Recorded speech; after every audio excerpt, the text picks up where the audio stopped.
So the first thing we're going to break down is the downward facing dog, and Jeff is going to be my demo.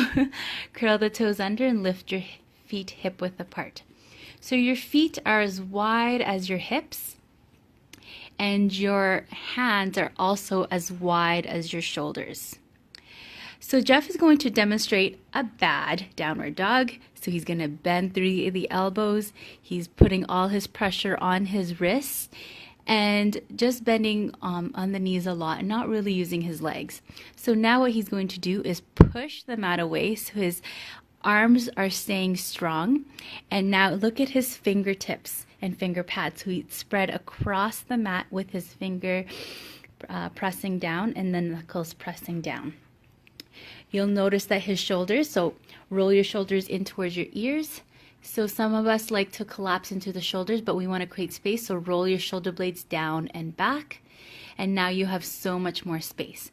And if you look at the arms are pressing against the mat, so the elbows are drawing in towards one another.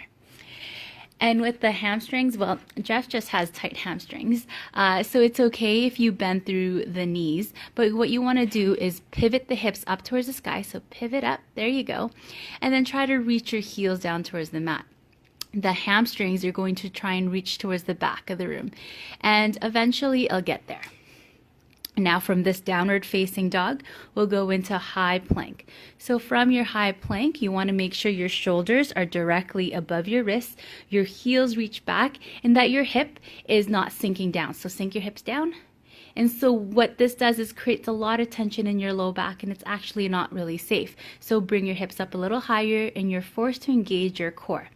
Look forward and the sternum reaches forward. Now this is a tough one. Look at his shoulder blades. What he wants to do is press into my hand. Press, press, press. So there you go. So now he's staying strong through the shoulders. Now take a deep inhale breath.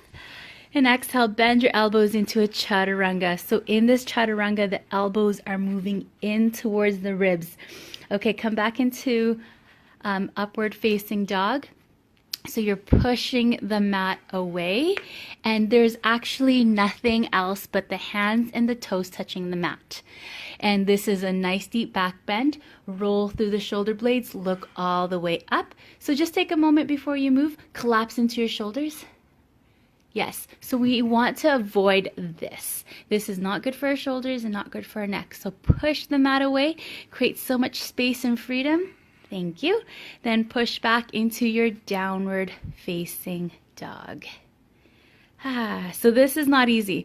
The first thing I want to demo is the chaturanga. Really sorry I'm doing this to you. So inhale into high plank, and we're going to do a bad chaturanga by bringing the elbows out to the side like we're doing a push-up. So a chaturanga is not a push-up. Yeah, that's a push-up. So bring your elbows in towards your ribs. Now exhale, push the mat away. And that's how you do a chaturanga. Now push back into a downward facing dog. Perfect. Take a deep inhale breath. Exhale. Thanks, Jeff.